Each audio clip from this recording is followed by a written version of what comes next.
Okay, this podcast is about ionization energy.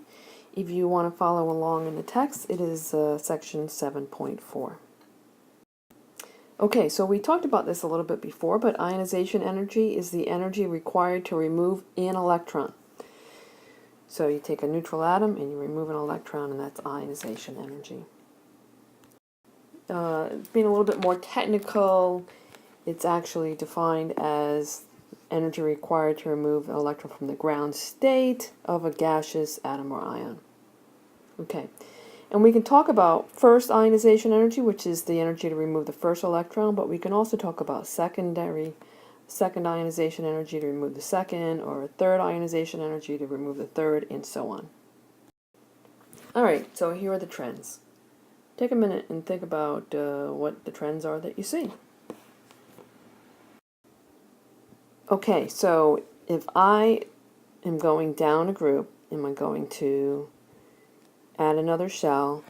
The ionization energy goes down. It's easier to remove an electron because that electron is further away from the nucleus, so it's easier to remove. If I go across a period, ionization energy goes up. And that is because as I go across, I am not changing how many core electrons I have, right? How many shells I have inside. But I am adding to the nucleus. I'm adding to my Zeph, so my Zeph is going up. Now I wrote this wrong. The valence electrons as I go across are closer, right? The atoms are getting smaller, so they're closer, more tightly held, and both of those things make them harder to remove. Okay, now if you looked, though, at this trend here where things were increasing, there were a couple of exceptions, right? And in particular, you have this drop between beryllium and boron and another drop between nitrogen and oxygen. So let's talk about what causes those. And you do need to know those. They'll get asked over and over, and they'll stump you if you haven't committed them to memory. So what happens when I go from beryllium to boron is I am adding an additional 2p electron. And so beryllium has a full 2s orbital, which is a very stable situation. Full orbitals are more stable than half-full orbitals. So the 2p is a half-filled orbital, so the 2s orbital is harder to remove. So it's harder to remove from this more stable configuration of beryllium. Let's take a look at this next. Okay, the other exception that we see here is nitrogen to oxygen shows a decrease, right? Where we'd expect it to continue to go up. So let's take a look at what we have here. For nitrogen, the electron configuration is that we have, in the highest energy orbital, we have 2p3, and here we have 2p4. So let's just draw what those are. So for nitrogen, I have this. For oxygen, I have, okay. And as it turns out, the electron configuration where I have one electron in each available orbital is more stable than when I have a mix of some being completely full and some being partially filled. So that's why. It's less stable in oxygen, making the oxygen electron easier to take off. Okay, so that's the reasoning between that nitrogen-oxygen blip there. Okay, here we have to identify the element that has the highest first ionization energy. So go ahead and see what you can do. Alright, so I'm just going to mark these with which ones we're interested in, aluminum and silicon. Okay, so in general what we have here is aluminum and silicon have an extra energy level. Those electrons are further away from that positive nucleus. They are going to be the easiest to remove and therefore have the lowest ionization energy. So it's not going to be them. If I look at these, carbon, nitrogen, and oxygen, they have the same core, right? I'm going across a period now, so as I do that, I'm adding both a positive proton and a negative electron. So my Zeph is going up. So in general, the ionization energy goes up across the period, but don't forget, this is where there's the shift, right? not nitrogen, we go from boron, nitrogen, oxygen to fluorine, right? This is where I am adding I go from all of my p orbitals with 1 to where I add an additional 1 to oxygen, making it a little bit more unstable than the configuration where there's 1 electron in each. So I told you how to remember it. You gotta keep that in your memory because it will be asked. Okay, so as you know, you can remove more than 1 electron, so we can talk about successive ionization energy. And one of the things, if we look at this table and we look at, let's say, sodium, it takes 495, don't know what the scale is here, but I'm thinking joules, and the second electron takes more energy. Even when I have something like magnesium, where we say it wants to lose 2 electrons, this is what it takes to remove the first electron, and this is what it takes to remove the second. Now that's not a cumulative amount, that's first plus second, so the total is 1451 plus 738, right? So it always takes more energy to remove the second electron, okay?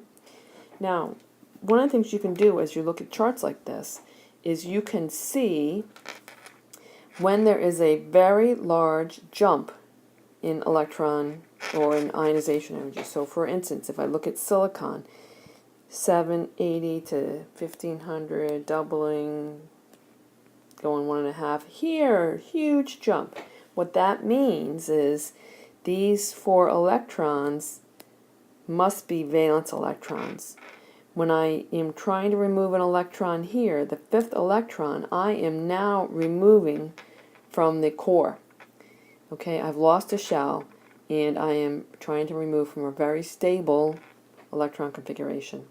Okay, so let's take a look and see if you can figure a couple of things out. Okay, so here I'm given a table of the first 4 ionization energies for an element, and I want to know which, it should say which group this element is in. Okay, so think about it and come back. Alright, so I got to look at these energies and look at when I get a huge jump. Now these all go up quite a bit, but this one is a huge jump, which means this element has 3 valence electrons. And the 4th electron coming off must be coming from a core. So if it's got 3 valence electrons, it's going to be, these have 1, these have 2, and these would have 3. So it must be coming off an element in group 3A. Okay. Try this one.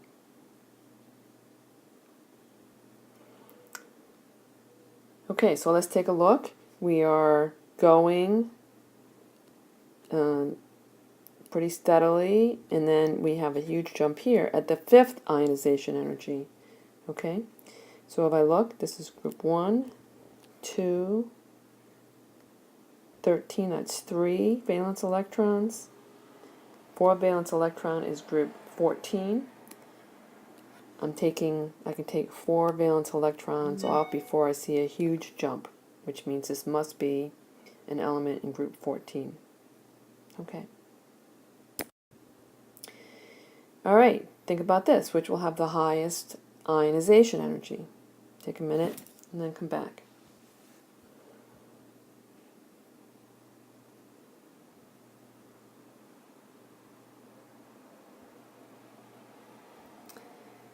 Okay, so if I look at this, I've got the first and second for sodium and the first, second, and third for magnesium. So in general, what we can say is it's going to take more energy for magnesium to lose electrons than it will for sodium if they're losing all of their valence shell electrons or more, right? So first ionization energy for sodium is here, second would be to get it here.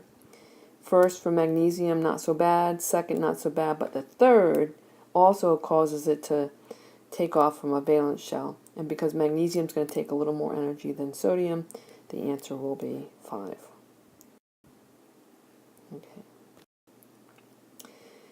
Alright, so which would you expect to be greater? the first ionization energy for boron or the second ionization energy for carbon. So we're thinking about this. I should have put a periodic table here. Hopefully you have one with you. Boron is here in group 13. Carbon is here in group 14. And, of course, there's lithium and beryllium in group 1 and 2 before that. Okay, so the first ionization energy here or the second ionization energy here. Okay, so two things that tell me that the answer is, hope you predicted already, is going to be carbon.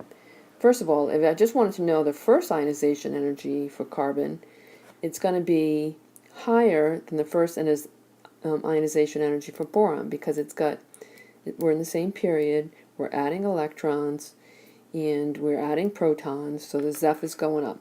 Okay, so even my first ionization energy for carbon is going to be greater.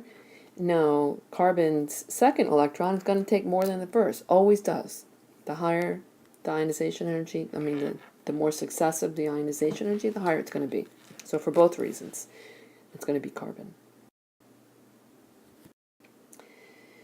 Okay, so I want to talk a little bit about this issue of which electron comes off first, if I'm removing an electron. We've talked about this a little bit before. And the rule is that the first electron removed is the one that has the highest, it's in the highest principal energy level, right? So if I look at something like iron, here's its electron configuration. It's the same thing as argon with 4s2, 3d6, right? That's how we build it up. We always do the 4s before the 3d. So the question is, which of these electron configurations will the ion have? So if I'm going to lose 2 electrons, do I take them off where I have it here, or do I take these? And the answer is B. That B is the correct answer. 4 is further away. It might be a little bit lower in energy, but it's further away, and that's where that electron's going to come from. Okay, so you try it for the next one. What about a 3 plus?